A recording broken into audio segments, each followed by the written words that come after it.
With that, Madam Speaker, Your Honor, I move for the recognition of the Honorable Belaro. So move, Madam Speaker, Your Honor. The honorable gentleman is recognized. Good afternoon, Madam Speaker. May firstly, this representation would like to thank the veteran parliamentarian, the legend Raul Dasa, for seeing the light in the order of precedence with respect to this interpellation. At this juncture, Madam Speaker, may I inquire whether the representative from the party list Magdalo, my comrade in the party list Black, Gary Alejano, if he is willing to concede to some interpellating queries. Yes, Certainly, Madam Speaker. It's my honor. Proceed. May I proceed, Yes. Madam Speaker? Yes, please proceed. Madam Speaker, this representation also would like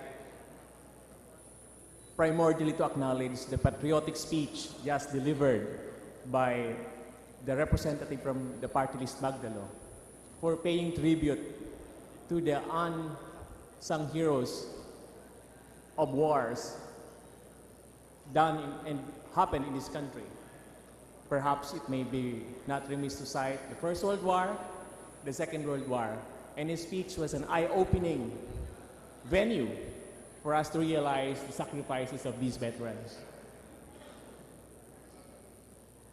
Madam Speaker, the question is quite haywire, but this representation is just intrigued by the fact that, cited in the speech of the Honorable Alejano, that there seems to be a dearth of funds earmarked for the veterans of our country despite their contributions to our nation building.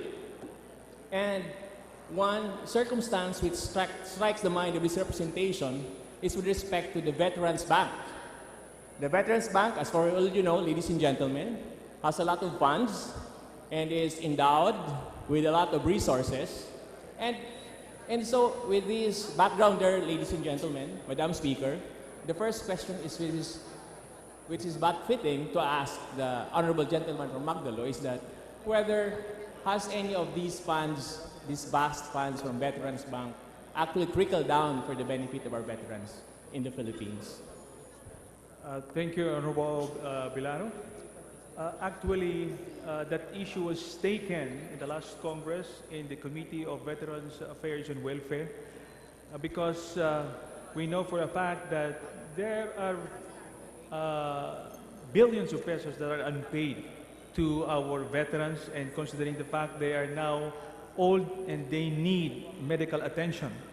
In that discussion, Madam Speaker, Honorable Belaro, it was found out that the Veterans Bank has remitted to the Board of Trustees of World War II certain amount, I think 20% of their income, for the purposes of providing benefits to our World War II veterans. And in the process, the board provided medical attention through medical mission and other medical services to our veterans of World War II. However, it was also discussed that the amount given to the veterans is not that huge compared to the amount remitted by the bank. So there was an argument that the government has no authority over the Veterans Bank considering that it has its own charter. So the committee has requested the Solicitor General of our government to request for legal opinion whether the Congress or the government has authority over the funds of the Veterans Banks and the Board of Trustees of World War II. And as of now, Madam Speaker, we still have to see the result of that discussion. Madam Speaker, it is the understanding of this representation that the Veterans Bank is one of the country's GOCC, or Government-Owned and Controlled Corporation, and thus it is governed by its own charter. But considering the fact that it is continually using the name Veterans Bank, I think it is most respectfully manifest this representation that better live up to its name. Now, the question the question of this representation addressed to the honorable gentleman from Magdalo Party List is that what recommendations by way of legislation can you make with respect to these continuous and rather irregular inflow of funds towards veteran affairs by this bank, purporting that it is working for the welfare of the veterans, when in fact it is only irregularly and in fact unpredictably flowing its funds for the welfare of the veterans. What can you recommend by way of legislation with respect to this bank, sir?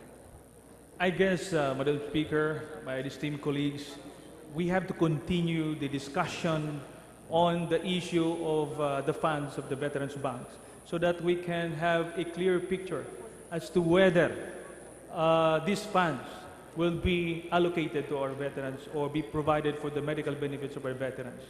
Actually, a resolution investigating the funds was filed in the last Congress, and I believe this time around the 17th Congress, we have to file another resolution in order to look at the issues deeply, because I believe that the funds came from the government, and it has implication on public interest, and I believe that Congress has the power and authority to look into the matter and propose measure in order to correct whatever problems that was encountered in the management of Veterans Bank.